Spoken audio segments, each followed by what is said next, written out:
think we should be live on YouTube as well. 1 second. Yeah. Vinayak, just could you confirm if we are on YouTube live as well?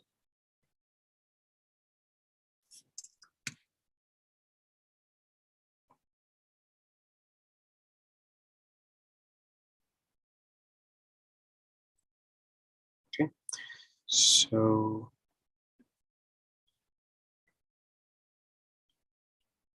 yes, we are live. Great. Hello. Hi everyone. Good evening to all of you. Thanks a lot for joining for the day 3 of Bootcamp on electric vehicle systems. So as a part of the today's session, so we'll be talking about electric vehicle testing. And this session will be delivered by our R&D engineer, Srinidhi.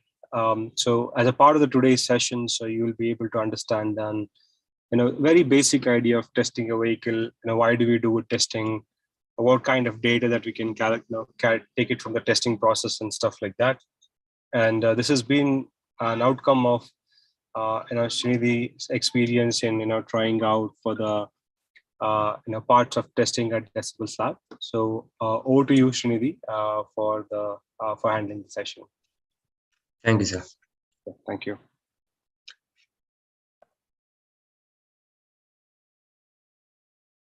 Yeah, good evening to one and all. So, as Suraj sir introduced, that today's session will be on foundation to electric vehicle testing.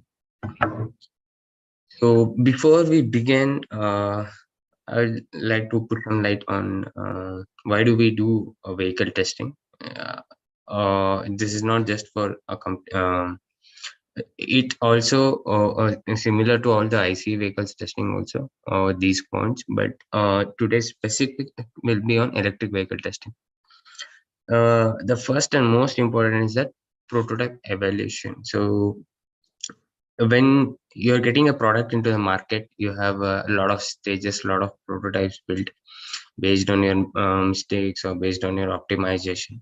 So for each stage, you need to evaluate the particular prototype at that moment, right? So for a first proto, you need to evaluate where does it stand, from your goal or the project purpose or goal which was decided before you start the vehicle prototype designing and all, right? So to evaluate thoroughly, not just by simulation on complete vehicle testing level. So that is why where we do a vehicle testing. Then to analyze, as I said again, to test and analyze your prototypes. Where does it stand at that moment? Does it stick to all the parameters which you have set or which you are about to reach, right? Then to do again optimize the vehicle for each version or each stage. You need to test the vehicle thoroughly. Then only you or your team can get to know that where all do they lag or where do you have to build up, right? And the other main motto is to get the real world performance analysis, right? Anything on paper, anything on your theoretical or maybe on simulation stuff, the performance which you see there is completely different, I would say, on real world. You might have seen a lot of vehicles on the spec sheet, the speed or the torque which they mention on the spec sheet, when just by looking at it, the what glimpse you get is different when you just ride that vehicle on the road, right? So to get the realistic performance and to analyze it and give the feedback to the team or to the public, that's where again we go for the testing. And when we talk about electric vehicles, one more major important parameter is the energy consumption, right? Energy consumption parameters, each loads which are acting on your vehicle, that might be a motor, that might be a headlight on, or any other equipments which are running on your vehicle, consume some amount of energy, right? From as the source is for all the components are the battery pack. So to know how much energy is consumed by each component while running your vehicle from A to B, right? To understand it in better, that's why we go for the vehicle testing. Again, components efficiency. Each component has its own efficiency. You might have seen, if you have gone through powertrain simulation or while sizing a powertrain for electric vehicle, we consider that a motor controller might be of efficiency of 96%, a motor might be efficiency of 95%, and all, right? Those are all static values. But when you go into the real world approach, you have each component has its own dynamic efficiency. At certain range of speed, at certain time, the efficiency is different when you compare it to just a static value. For example, it won't be a 96% efficiency throughout the torque bandwidth or throughout the speed bandwidth. It differs. So to understand it better, how each component works, it's not just major components like all the powertrain subsystem. It's very important to understand even smaller units like our power or electronic units. It can be even charger, it can be even a DC-DC converter. How does it perform for a continuous operation? What is the efficiency of each component? It matters. Then, yeah, the major point for electric vehicle is range. So you might have seen X and Y Z companies state you that you get so and so range stated on your paper on spec sheet, right? That's not the true range which you get. So in order to understand the real world range, you need to go for the testing.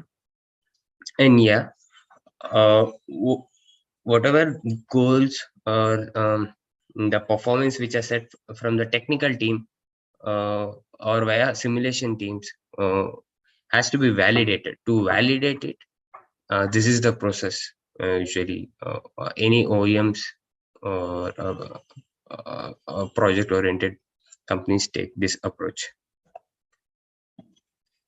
So, in electric vehicle testing, what you might have heard of is ARI, right? When you talk about testing centers, the one which we here in India is ARI.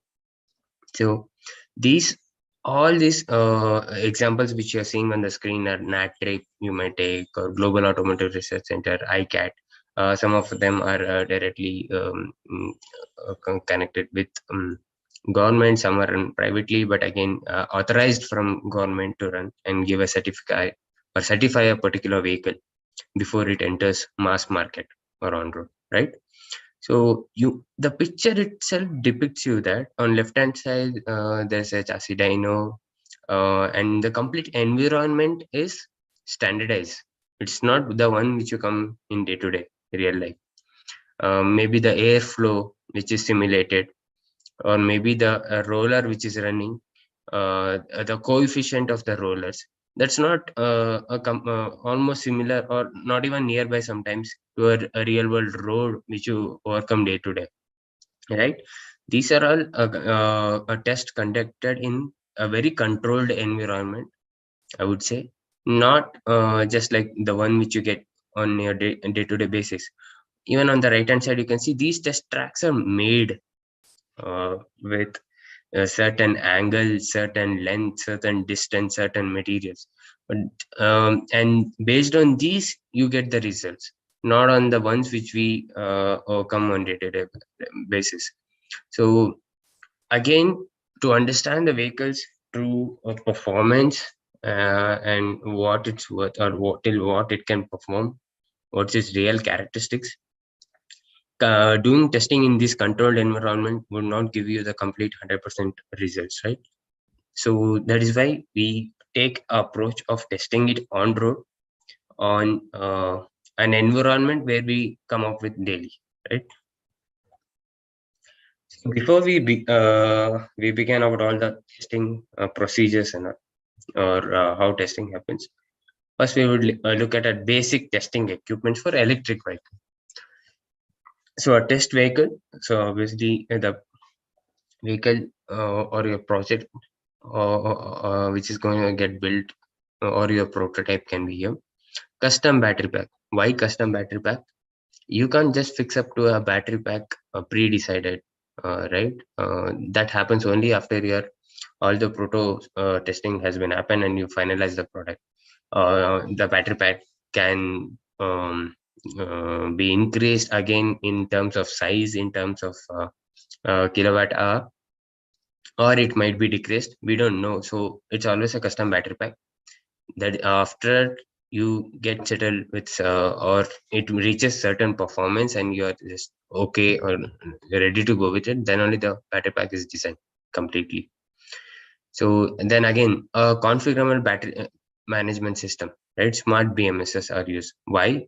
Again, this is the smart BMS. Here you can see the picture. It depicts that it can be communicated.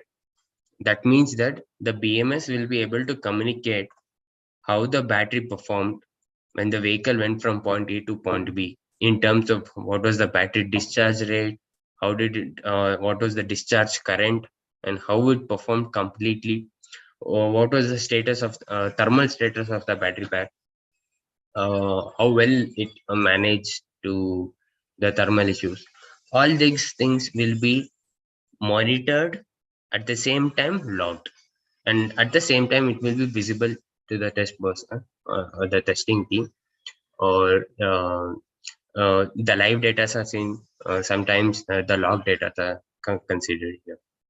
And again, why I have mentioned as a configurable battery management system, because we don't know at what parameters are we setting is truly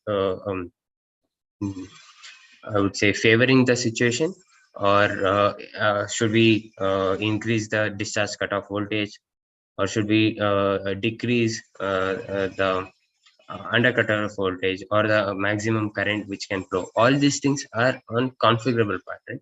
We need to test, see whether it goes fine, or again we need to make these changes in the parameters.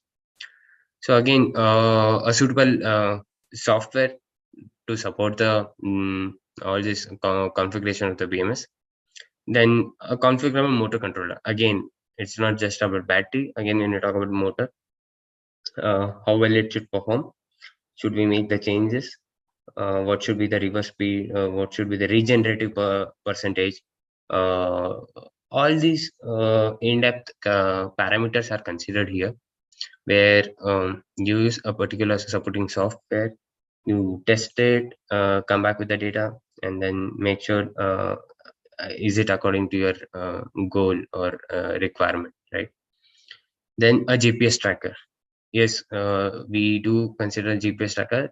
On this right and side bottom corner, you can see there's a to know the track where you went, to know the GPS speed, not the odometer speed, right? It gives more accuracy sometimes. Then road profile data acquisition system. So it's not just about when you just think on testing, always it's not, we don't test on a flat ground, right? All these roads have they have different road profiles. So we test here that does this all road profile, does it matter to your battery pack, does it matter to your motor to perform? So all these characteristics or the parameters are considered in order to come up with the final product. Then yes, a laptop or any place for data acquisition. Vehicle charger. So as I said, it's not just about only testing the performance of the vehicle in terms of powertrain. It's about testing the complete vehicle from A to B, like from wheel to wheel.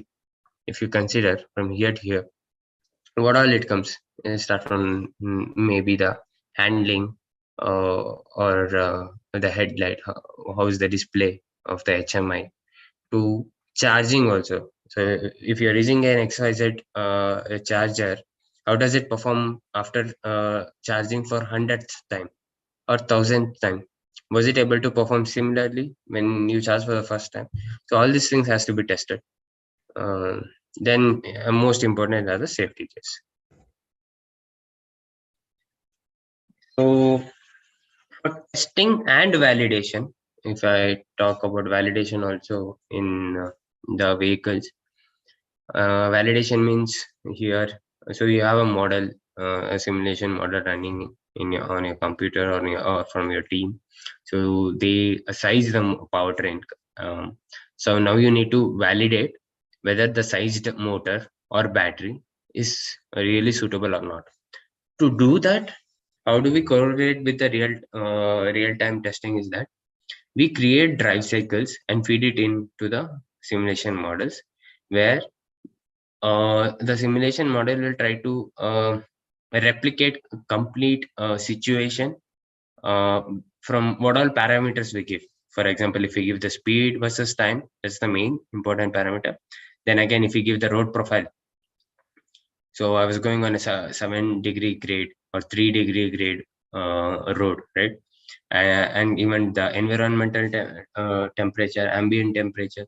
So all these minute parameters which comes or which affects the vehicle's performance or range, if all these considerations are given as a real data input towards the simulation model, then only your model will be able to validate that yes, the whatsoever the sizing has been done, will it be able to take this or not, right?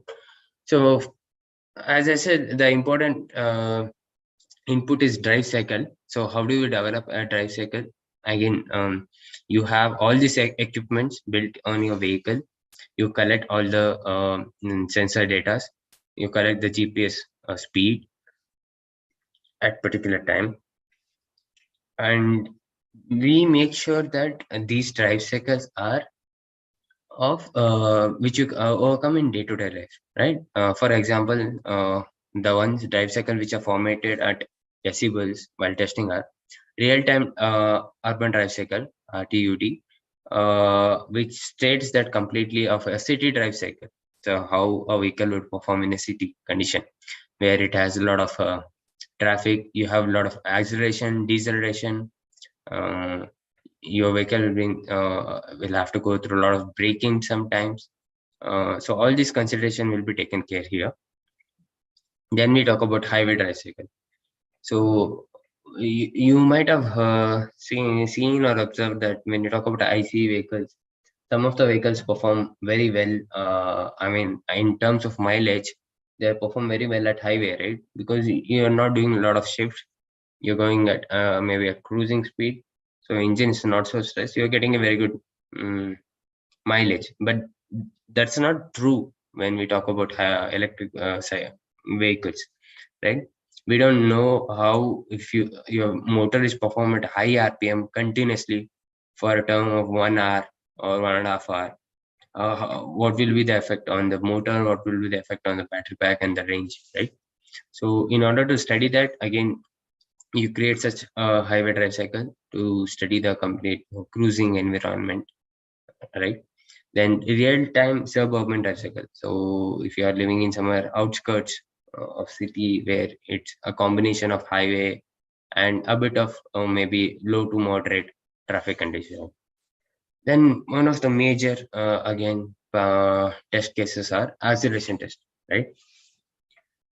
This is why I mentioned this as a major here, is that if you just compare with the IC vehicle, if the let us take X and YZ brand's bike is being tested for acceleration, so it doesn't matter so much that what is the quantity of fuel present in the vehicle to look at its acceleration performance, right?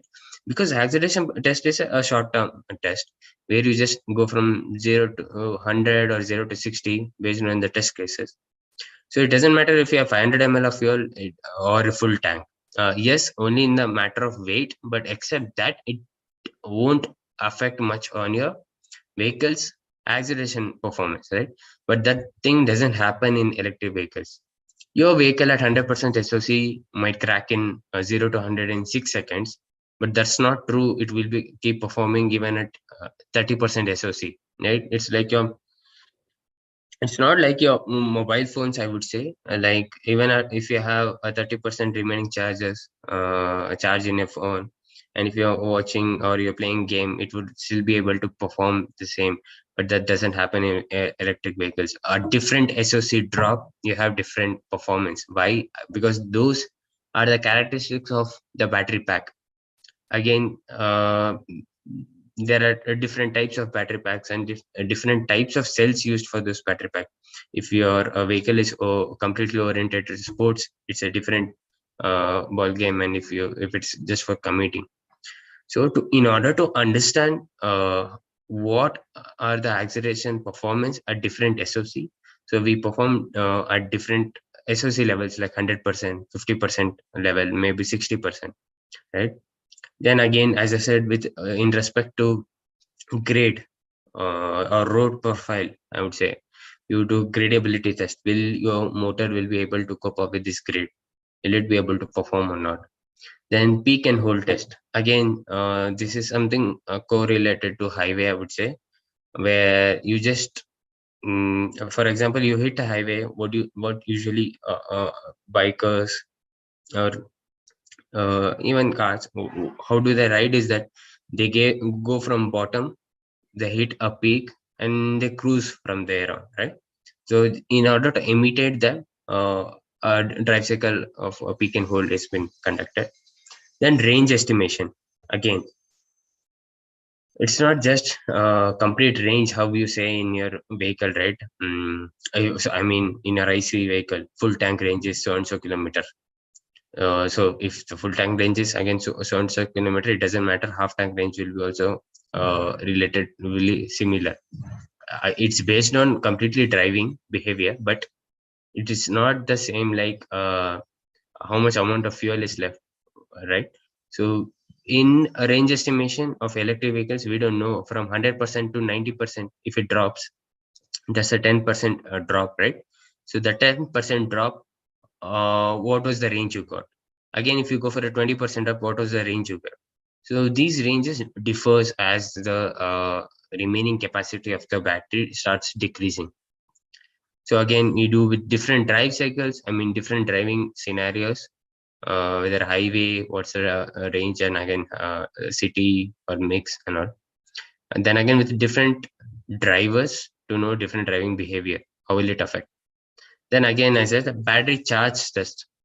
So how long it took from 0 to 100%, how long it took from 0 to 50% of charge. And again, these tests are conducted in loop. They are not just one iteration. There can be 10 iteration, 20 iteration based on the application where it's required. So was it consistent or in all the iteration? So all this matters, right? So I'm just putting up some test results which were conducted at Decibels for a test vehicle of low speed vehicle, which could go a max of 140 kmph. So these are the test results. So what these results depict are clearly seen to you. I said we do the acceleration test at different SoC. This is at 100% full charge SoC. This is exactly at 50%. So same vehicle, same rider, same spot, same road conditions, everything is similar. 0 to 40, it took around 14 seconds when it was at 100% SoC. While at 50% SoC, it took around 20 seconds. You could see, right? It's around 20 seconds. So that's an increase of 6 seconds. So this is how you can study your vehicle. How does it perform? You can study your battery. How does it perform? Then if any changes are required or optimization is required based on your application, like if you're making a commuting vehicle, it's okay. It doesn't matter so much that having a 3 to 4 seconds delay doesn't mean so much. But when it's on a racing application, even 100 hertz matters a lot, right? So again, you can see one more parameter here is that I've kept 36 kmph as a GPS speed and 40 kmph is odometer. So actually, the vehicle was able to reach max speed of 36 kmph, and there was a 4 kilometer difference on Odo. That is why, because there's a government rule that to keep a difference between actual speed and the speed which is being shown to consumers or customers, I would say, on their odometer as a safety act. So I said we collect the batteries discharge characteristics here via using a configurable BMS, right? So for the same acceleration test, are you able to see that this, sorry, this is for 100% SOC, this is for 50% SOC. So when you just look at the battery current getting discharged, when it was at full charge, it took no time to reach the max discharge current. The battery pack is able to give 30 amps, right? It took around within 1 second or less to reach that. But when you look at it, 50% SOC to reach the peak, it's taking around 2 to 3 times more the time than how where it took for the at full charge condition, right? So these are all changes which we observe as a vehicle testing engineers and the team in order to completely study the behavior of a vehicle. So again, I'm representing you the PMS data on left hand side and the model data. So I was saying that it's not about just testing the vehicle; it's also validating your models or the simulation models which are built by the team, right? So you could see that there's a lot of difference in the discharge curve when you compare it to real-time data and the model data. That is why, because in reality, when you just give full throttle on electric vehicles, right, it try to attain max current from standstill, right? From standstill, it try to attain max current. That's why it's going directly from 0 to 30. And as you get a momentum and you're going in a flat road, the load is decreased on the battery, so the current is drawn is going lower. But according to your model, it's not like that. Sometimes the model is in such a way that it just takes the input as speed. So if your speed is certain, then the amount of current drawn is higher, right?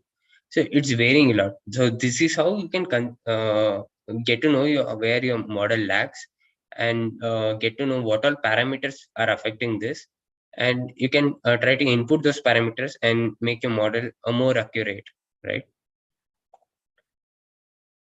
Again, when we try to optimize a model, you would able to see that it's trying to cope up with the real time, uh, at least 70 to 80% of the real time data. So there's a vehicle testing for gradability. So what do we define here is the distance here, not the time, nor the speed. So distance is defined according to ARI. According to ARI, the distance is wheelbase plus 3 meters. So it's around 15 plus 18, at a complete of 18 meters of distance here taken. So usually ARI follows a standard of wheelbase plus 3 meters. But again, it depends on these protocols where you define from your for your based on your application.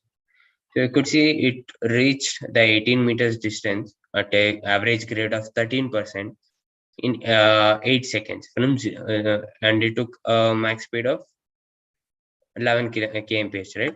So this was at SOC of 55%. Again, you do a different SOC conditions, right? In order to understand your battery and your motor.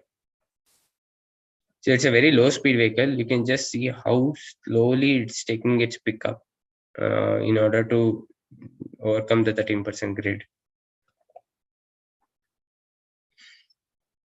So again, when you can just look at the BMS data for the gradability test. In reality, it was just as soon as you give a complete load, it goes to peak and try to keep on withdrawing that amount of current. But when we compare it to model, it's not the same scenario. So now we'll look at some bigger drive cycles like city drive cycle. So a drive cycle here, when I'm mentioning a drive cycle, it's nothing but speed versus time. It's a speed profile, right? You can see the city drive cycle that you have a lot of accelerations, lot of deceleration. There is a stop time here, which directly depicts the traffic, right? So you have a traffic and you're just waiting there. Then maybe some hurdles, some any vehicle approaching you, and you're just stopping the vehicle. So each and every character is recorded and logged in order to understand how the vehicle performs, right? A total time is of 2,300 seconds. The distance 15 kilometer. Average speed is around 22.66. What was the start SOC and end SOC? So this is how you understand, like, okay, we started the drive cycle at 70% SOC and it was decreased to 43% after so and so kilometers after so long duration with average speed of so and so kilometer per hour. That is how you understand, okay, our vehicle will give a certain amount of range in a city drive with all the so and so conditions, right? So this is the BMS data. Again, you're looking at the BMS realistic data where your battery pack is discharging in, I would say, in a rapid way. Like it's able to discharge with a peak and get back to again zero, again discharge. So will your battery pack be able to handle this? That is what you test, right? Will it be able to handle this a lot of fluctuations in acceleration and deceleration? So this is again with the model data.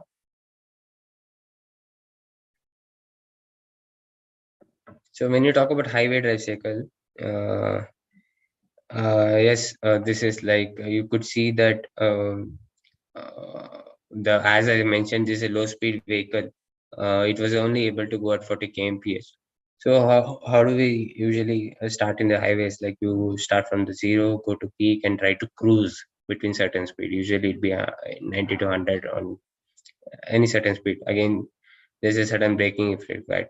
So these kind of data are like replicated in order to understand what was the SOC drop, right? If you just compare it with the city drive, so city drive was for around 2,300 seconds, 15 kilometers with an average speed of 22.66. The drop was around 40 and 30, from 72 to 40%, right? That's around 27% drop.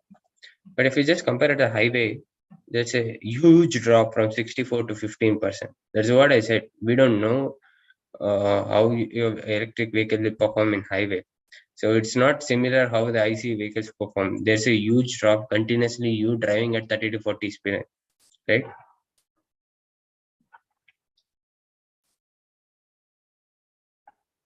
So again, this BMS discharge current data of highway.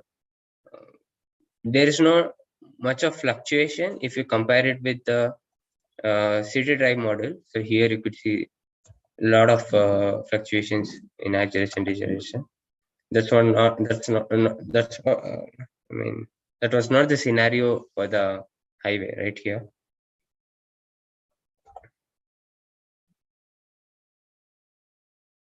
Yeah.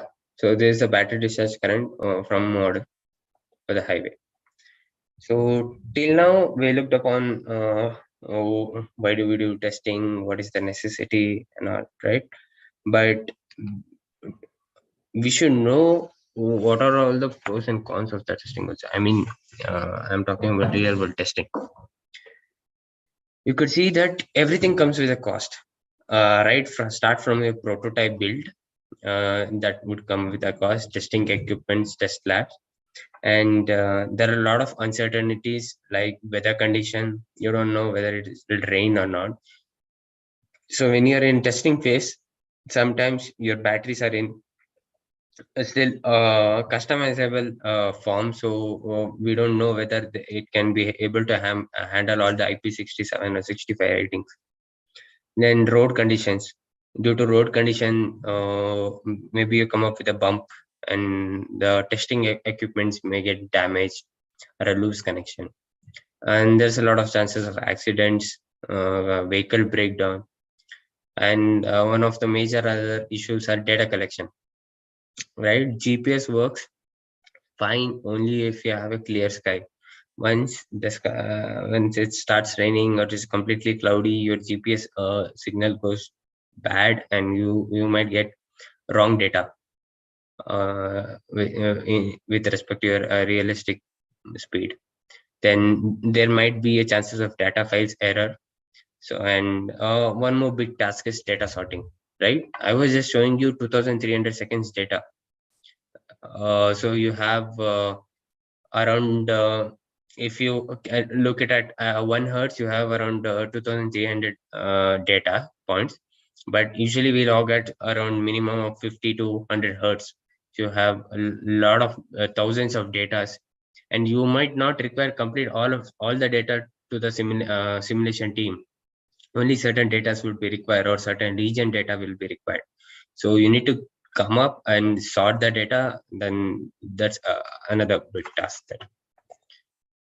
So that is where what most of the OEMs are following from before is that if you see, it's not the way like people just build a prototype by working out on pen and paper, coming up with a powertrain sizing and just going with the testing, and then we'll see okay whether it works or not. That's not the thing. So there plays a very vital role of simulation team, where you make sure your model is almost accurate as possible. You consider all the parameters so why do we need, again, is it saves a lot of cost of your prototype build, and it avoids all the uncertainties, sorry, and it also avoids the data collection error and large amount of data sorting. It's pretty easy to sort the data on these softwares. And the most important or benefit, I would say, is that you can optimize the model n number of times before you go on with the final product. Yes, I agree that final product will be tested in real world before it reaches the market.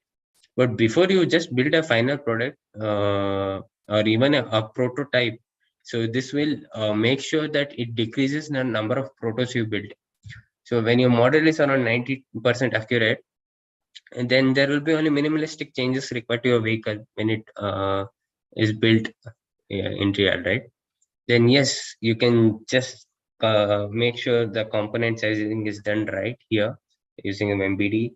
Then you can go and approach the vendors and look at the possibilities of having different types of motors or battery pack which are available, and make sure whether it suits the your project or not, right?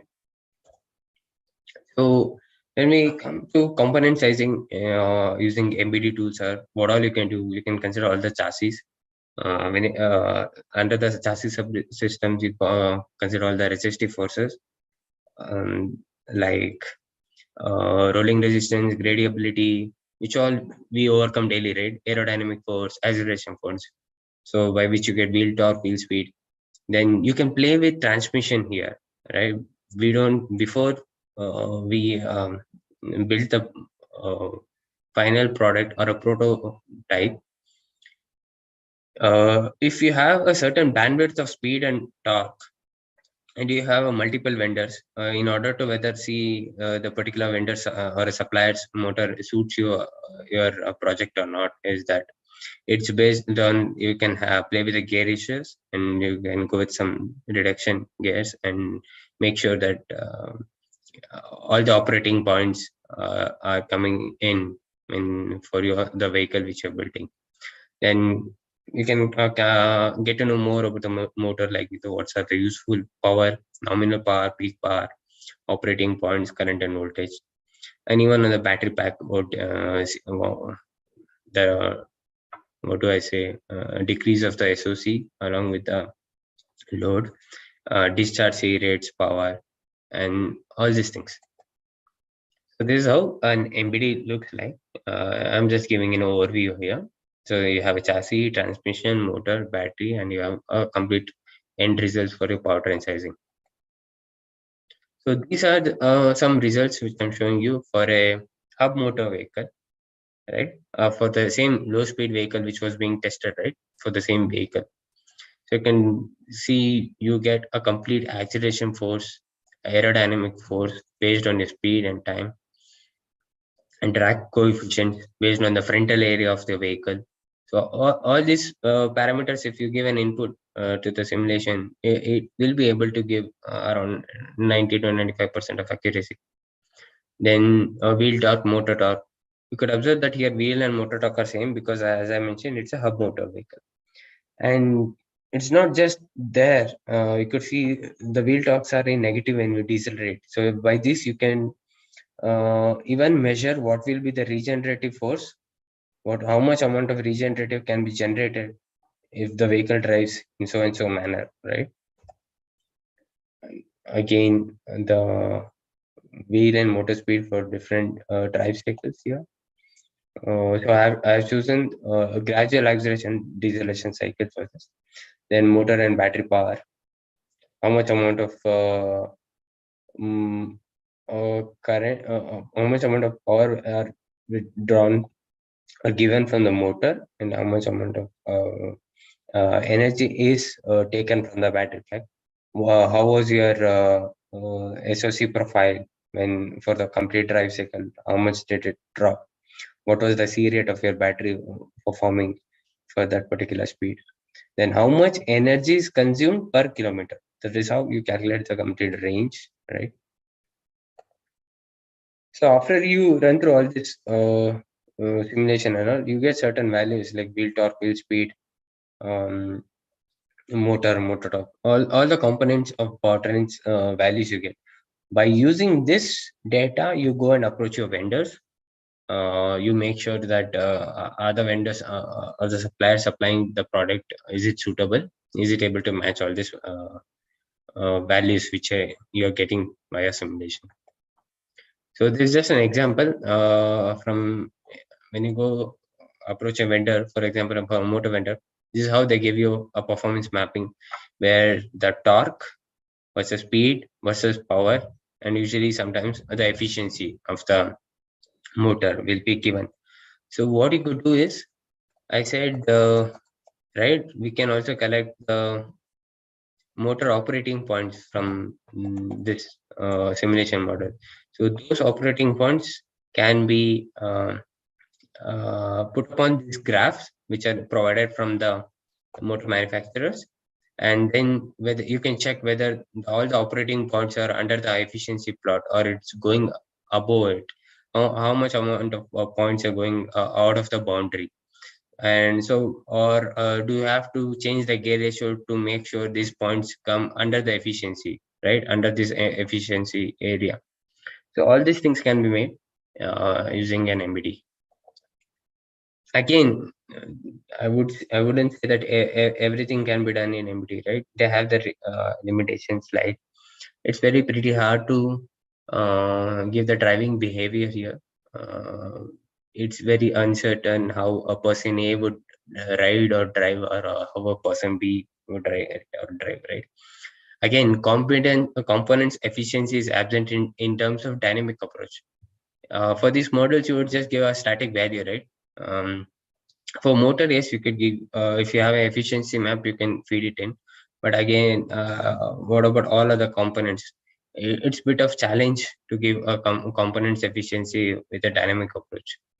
Then cross wind forces. You may take the front wind forces as a calculation for aerodynamic, but what about the cross wind forces? Those are not considered here.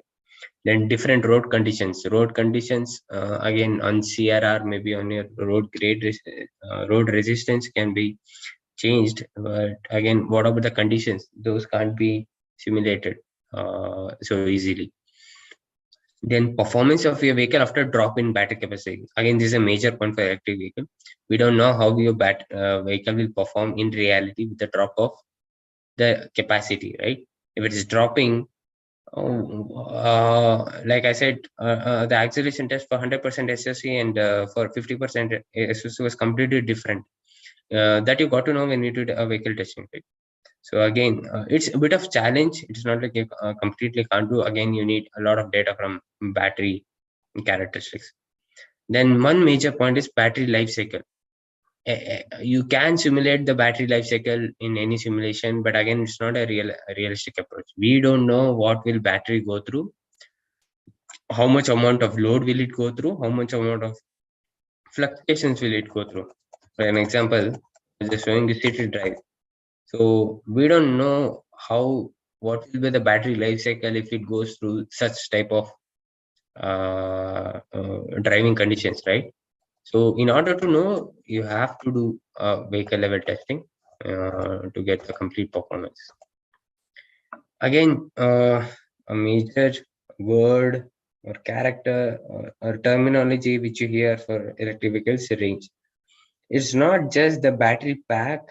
It's not just a certain condition which matters the range of your vehicle. You have n number of parameters which are affecting. If you just start from vehicle dynamics, so we don't know based on your vehicle dynamics, the range can be like increased or decreased. The transmission efficiency, based on the efficiency of transmission, based on efficiency of motor, how will it perform? The range will differ. The inverter, that's nothing but the motor controller. Even how efficiently it works, based on that, the range will differ. Battery efficiency, how well it was able to discharge, how depth it can discharge. Again, power electronics. Yeah, a lot of power electronic parts in four-wheeler. Yes, you do have in two-wheelers too, but a lot of power electronic parts in four-wheeler. How will they? Even they have a certain efficiency. Even they release certain amount of heat, right? Then you have a HVAC system, that's heating and cooling, right? AC, auxiliary devices, charging, environmental condition, road type conditions, traffic conditions, driving conditions, and driving behavior. They both are different. So driving behaviors depends on the completely driving person, but driving conditions are maybe again depending on the scenarios or situation, like highway or city, right? That's it, guys. Thank you. If you have any queries, you can just drop a mail to me, or you can come back to contact Decibels.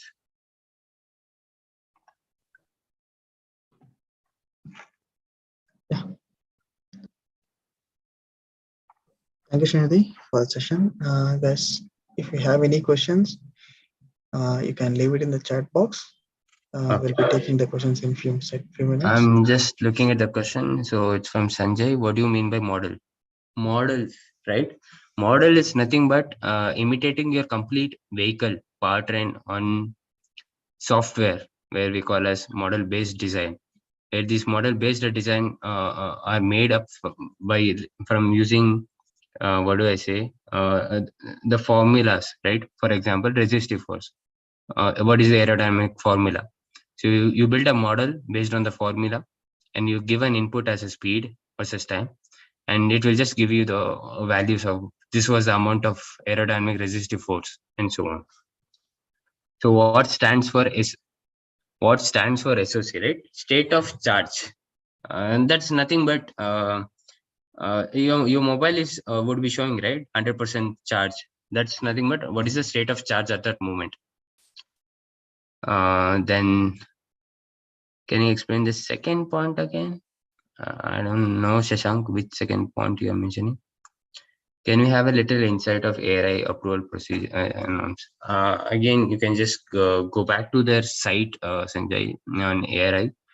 You have a lot of what do I say, modules of like AS 039, 040, 041. So these are the codes for certain tests which are performed for electric vehicle specificant. So like 039 for the complete range test. What is the maximum power test? 30 minutes peak power test, and so on. We have a lot of procedures at AI, right? Like if you just go to their website, you would be easily able to get up all these norms. My email ID is again, it was shown here. I would also drop it on the chat box.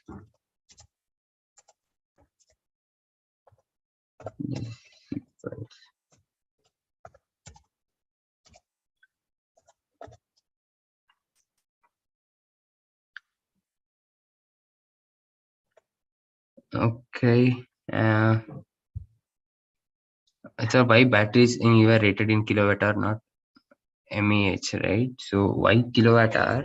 I mean, that's a parameter where you define the complete energy which is being consumed, right? Kilowatt hour means amount of power consumed by your battery, I mean by your load per hour, right? That's the amount. That's how you state kilowatt hour. So how do you state your battery pack? What is the like, for example, we say 13 liters of tank. So this is how we say the battery pack is able to give 4 kilowatt of power per hour, right? Which modeling software are used in industry other than MATLAB? You have n number of softwares, like I mean, if you just take, you have Scilab as an open source where usually mm, students perform, but almost all of the softwares are being used. We use MATLAB to simulate or design, right? MATLAB is a software tool. Again, in that you have simulation as a separate part. You can simulate, you can do the coding, you can use the simscape. And then two-wheeler, how to provision for battery cooling.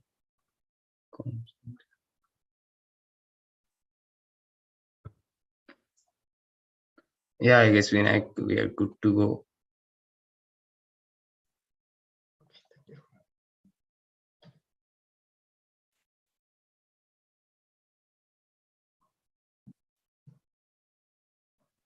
Guess I just take you 5 minutes. Take you 5 minutes. Since you have taken the bootcamp, we also provide master course for powertrain design and validation. I'll just share you the link. If you would like to explore our courses, you can explore using this link. This course is exclusively for passed out students, and it's a 9 months course, which is online and blended as well.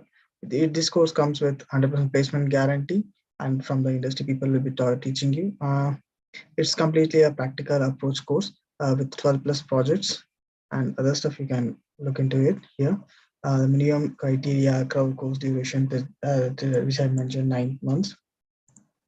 And further course, master course curriculum is explained down here. You can do the projects, what are the things you'll be learning, and all is listed. You can explore the course here. If you'd like to take up this course, you can just directly come here and book your counseling session. And so from our team, somebody will call you to arrange the meeting with the course director. And if you are looking for any internships, we do provide internships. You can come here and you can explore the courses here as well, internships. Let's show you. We are right now currently offering a 50% scholarship. You have to come and apply here, and you can explore the courses down below.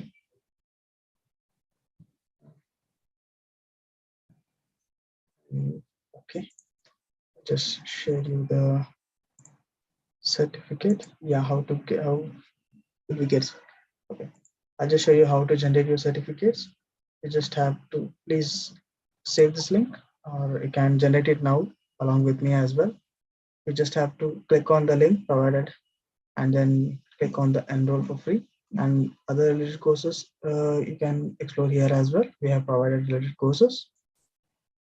Click on the enroll for free, and then you will be coming here. If you are logged in, it'll directly go to the next step. If you have not logged in, because you just have to log in with your registered email ID, which you used to register for this bootcamp.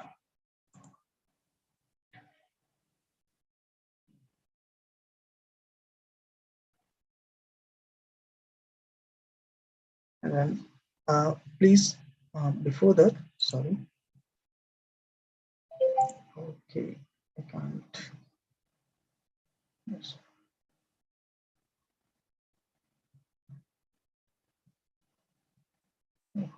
Just a second, guys.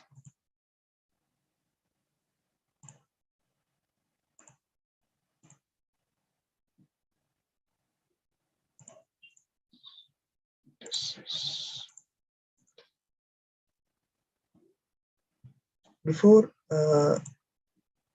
creating your certificates, please go to my account and then please check for your names if it's correct or not, and then fill in all your details and hit on save changes, and then click on the resume post. And these are the same things which I explained you now to correct your names and all. Then click on complete and continue. And there'll be a small survey. You just have to take the survey. Like for example, is this bootcamp provided you with a basic EVA exposure? Yes, it has provided for me. Similarly, would you like to attend? If you would like to attend, you can click on S, type it S, and are you satisfied with the? You can write it down. Your comments as well here, and few other sentences as well. And which of the? I'll just type it to 2022. You have to type it in your engineering stream, and any other comments you'd like to give us or any suggestions you can provide us, you can leave it here. And then click on continue. And then here's how others have showcased their certificates on the LinkedIn platform. Since LinkedIn is a professional social media platform, you can share it there. Click on the complete and continue. There are a few other courses which you can take up, and click on the get your certificate button now.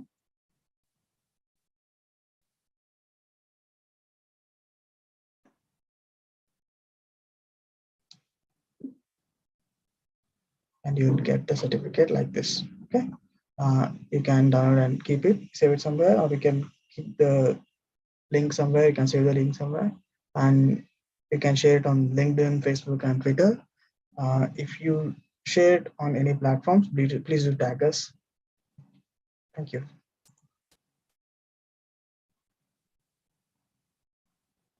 And I'll be sharing you a Google form, as it's a feedback form. Please do fill that as well, so that it will help us to improve and bring up new topics as well.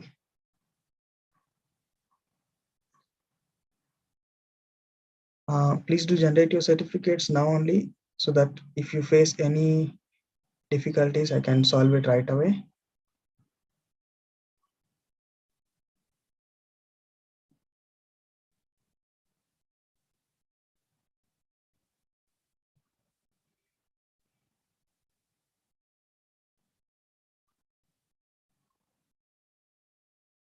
I can't access the link. Which link? Just a second, I'll just share you once more.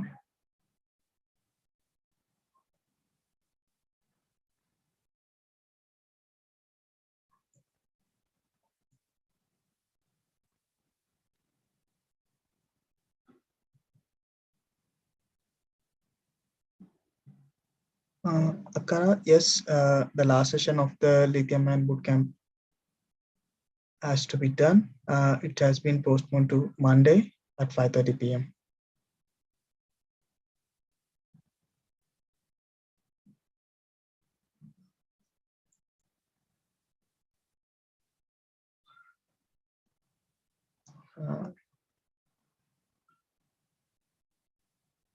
Yeah, it's on 11th.